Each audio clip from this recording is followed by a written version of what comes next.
So yeah, I kind of don't know what to expect this go around, so I am both excited and nervous. Okay, monitoring. Okay, I already talked about monitoring. It's wireless. I have prepared for this birth with Lamaze techniques and whatever my instincts tell me to do. I have not taken the Lamaze classes yet, as they are not available until I think November, so I will be taking those. Second stage labor. As long as baby and I are healthy, I prefer to have no limits on pushing.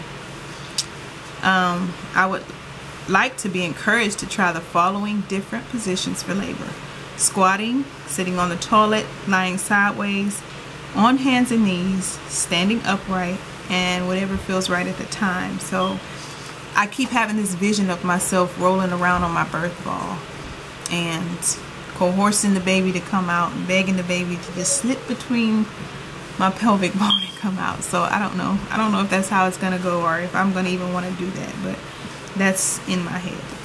Enema. I will ask for enema if I feel like I need one, and I do feel like it's good to have, because I have number 2 on the table during labor, and I would like to not repeat that experience. And I heard it can get labor going. So episiotomy. I prefer to have no episiotomy and risk tearing unless I am having a medical emergency. I know that there's other techniques, and some of them are to apply hot compresses, to use perineal massage, to apply oil, and encourage me to breathe properly for slower crowning. So I would like to be told to slow down and to take it easy, and to, you know, kind of be coached through that. Hopefully I don't feel the ring of fire, since this is number 5, but I'm not that naive to think that just because this is number 5, I'm not going to feel that. So the delivery.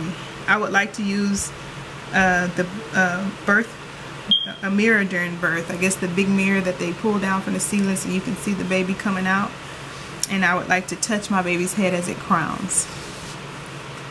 I would like my partner to catch my baby, and I would prefer to have the lights dimmed for delivery, or if it is daylight, to access only the natural light. Pushing. It's important to me to push instinctively. I do not want to be told how or when to push, and that's something that, of course, is going to be new to me, because I've always been told when to push, or I've always looked at the contraction monitor and known when to push, because I'd be numb from my epidural. So I really want to feel that instinct kick in when it's time to push. After baby is born, as long as my baby is healthy, I would like my baby placed immediately, skin to skin, on my abdomen with a warm blanket over it. Please delay all essential routine procedures on my baby until the bonding and breastfeeding period, till after that period. Third stage labor. Please wait for the umbilical cord to stop pulsating before it is clamped, and please allow my partner to clamp the cord. Placenta. I would like to delay routine Pitocin after the placenta is born unless there is any signs of hemorrhaging, and I would like the option of taking my placenta home, which that is a very new concept to me. I didn't really know about the encapsulating of a placenta until I was a few weeks pregnant, so that's something definitely I still have to research on and see if it's right for me. My husband told me it was cannibalism, so I know it's not, but still in all, I would like to do my research and see what I feel comfortable doing. Newborn procedures. If the baby has any problems, I would like my partner to be present with the baby at all times if possible. And I would like all newborn procedures delayed until bonding and breastfeeding has occurred. So I kind of get in this tunnel vision stage when my kids come out, and it's like all I see is them. I don't hear you, I don't see you.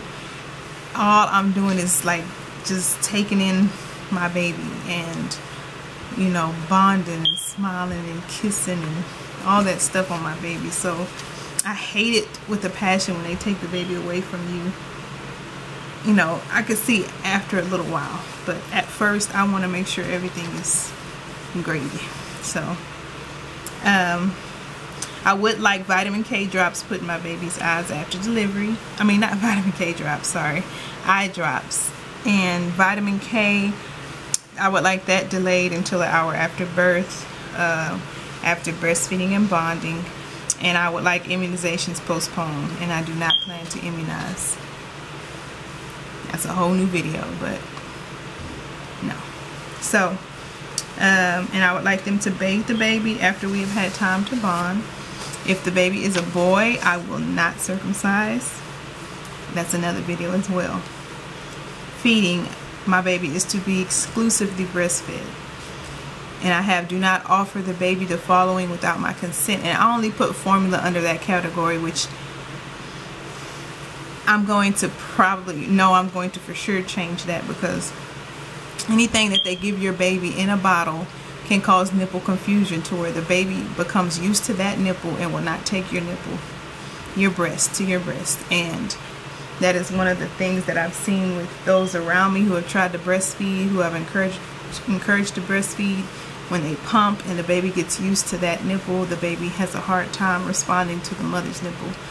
And that happened to me as well with my first, and that is something that I will lose all my sweetness over, because I think that being able to breastfeed naturally is the sweetest thing, the sweetest experience ever. So it's nothing that I will play with. So it says, if my baby's health is in jeopardy, I would like to be transferred with my baby if possible, to breastfeed or express milk for my baby, to be offered a room at the hospital for the duration of my baby's stay within reason. If I can't go, I would like my partner to go with the baby, and I would like to have as much bodily contact with my baby as possible. And I know that there's interventions that have to be done sometimes, and your baby has to be taken, but it's the most unnatural thing to me to ever not be with my baby or any of my children. If I'm not there, their daddy is there. They're our lives. They're our everything. So I hate even thinking about that being a possibility, though I know it is. So my in-hospital routine, I had full room in, no separations, no exceptions, unless my baby is sick. But they didn't really have one that was kind of in between, because one of the allures for having hospital birth is to be able to get, you know, a little rest for those couple of days after you deliver, and to just have that little quiet bonding time with the baby. You know, I have a very busy household with 4 other kids and a husband and a house that needs to be taken care of. So that's my baby. He wants to come in the room, but he's locked out. Anyway, so, you know, my point exactly. So I need that special sweet time with my baby, to get to know the baby and to bond with the baby and to rest. So yes, I will at times want them to come get the baby so I can sleep if I'm exhausted. It just depends on how I'm feeling. But anytime during that, if the baby gets hungry, I want the baby brought to me. So I prefer a private room. I would like my guests to be permitted to stay as long as they wish. I would like my other children, regardless of age, to be allowed to visit me as long as they wish, or as long as hospital policy permits. And additional notes, I put, after 4 hard labors and birth, I want my birth and delivery with this baby to be as sweet and natural as possible. And that pretty much sums it up. I want to use my instincts. I want to be in awe of this process. I want to feel everything within reason. And I just want to enjoy this.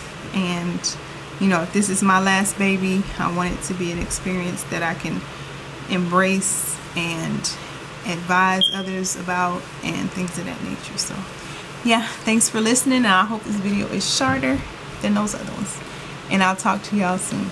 Bye.